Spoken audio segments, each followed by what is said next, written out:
ஹே hall. ரொம்ப நாள் ஆச்சு வீடியோ போட்டு. ஒரு நியூஸ் பார்த்தோம். பார்த்ததுனால சொல்லணும்னு தோணுச்சு.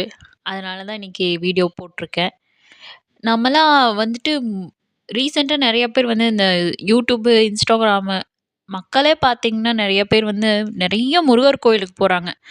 ஆ முருகா காப்பாத்து, கந்தா கடம்பா டான்ஸ் ஆடுறது என்ன, ரீல்ஸ் போடுறது என்ன, இப்படி நெறைய பண்றாங்க. ரீசென்ட்டா நம்ம நியூஸ் கூட பார்த்தோமே, ஒரு இஷ்யூ வந்துச்சே, தீபம் வைக்கிறத பத்தி. கோர்ட் வரைக்கும் கூட போச்சு. ஆனா, நம்ம போயி முருகர வந்து வேண்டுவோம். நமக்கு வந்து நல்லது நடக்கணும். நமக்கு வந்து நல்லது பண்ணணும்னு. ஆனா, இப்போ வந்து என்ன ஆயிருச்சுன்னா, முருகருக்கே ஆப்பு வச்சுட்டாங்க. அத கேட்கறதுக்கே யாரும் இல்லாம உட்கார்ந்துட்டு இருக்கிறதா இருக்கு. அந்த என்ன சொல்றதுன்னு தெரியல. அந்த சிலைய வந்து எடுக்குறாங்க. எப்புட்றா உங்களுக்கெல்லாம் மனசு வருது? உங்களுக்கே வலிக்கலையா? அந்த கடவுள்கிட்ட தானடா போய் நிக்கிறீங்க. அ ஒரு நல்லது நடக்கணும்னா, ஒரு நல்லது செய்யுங்கன்னு நாம அங்க தானே போய் நிக்கிறோம். அப்படி இருக்கிறப்போ எப்புட்றா உங்களுக்கு மனசு வந்துச்சு?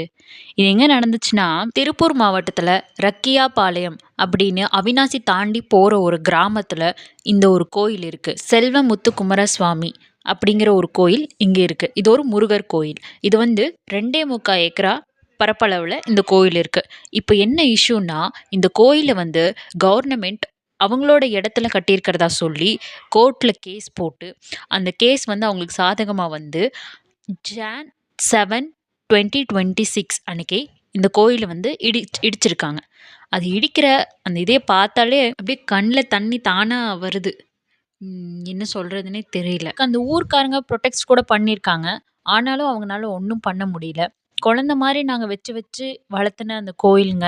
அத போய் இப்படி இடிச்சுட்டீங்களேன்னு நெறைய பேர் ஃபீல் பண்ணி பேசியிருக்காங்க. ஆனா அது எதுக்குமே யாருமே செவி சாய்க்கல.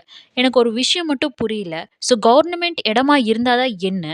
ஏன் அந்த கோயில இடிக்கணும்? ஏன்னா, அத வந்து பிரைவேட்டா யாருமே யூஸ் பண்ண போறது கிடையாது. எல்லா மக்களும் வந்து வழிபடுறாங்கன்னா, அது ஒரு பப்ளிக் ஏரியா தான். பப்ளிக் செக்டர் தான். அப்படி இருக்கும்போது, அந்த கோயில வந்து இடிக்கணுங்கிற அவசியம் என்ன வந்துச்சு? அந்த கோயில்ல முருகரோட சிலை மட்டும் இல்ல. விநாயகர், நந்தி, ஈஸ்வரர் இப்படி எல்லா சிலையுமே ரிமூவ் பண்ணியிருக்காங்க. ஒரு கோயில்ல ஒரு சிலைய வந்து எந்த நேரத்துல எடுப்பாங்க தெரியுமா? அந்த கோயில மறுபடியும் ரீகன்ஸ்ட்ரக்ட் பண்றப்போ. அதுவும் எத்தன வழிபாடுகளோட, எத்தன ரூல்ஸ் அண்ட் ரெகுலேஷனோட அந்த சிலைகள எடுப்பாங்க தெரியுமா? அது நம்மளோட நம்பிக்கை. இனிமே கோயிலுக்கு போனா, முருகா எங்கள காப்பாத்துன்னு வேண்டுறதுக்கு முன்னாடி, உன்ன நீ காப்பாத்திக்கோன்னு வேண்டிக்கங்க. அந்த நிலைமையில தான் இன்னைக்கு நாம இங்க இருக்கோம். ஆனா கடைசியா எனக்கு ஒரே ஒரு விஷயம் மட்டும் புரியல. மெரினா பீச்ல அவங்க அப்பனுக்கு வைக்கிறதுக்கெல்லாம் கவர்மெண்ட்ல இடம் இருக்கு. ஆனா எங்க அப்பன் இருக்கிறதுக்கு தான் ஒரு இடம் இல்லாம போச்சு. அத இடிக்கிறதுக்கு வந்து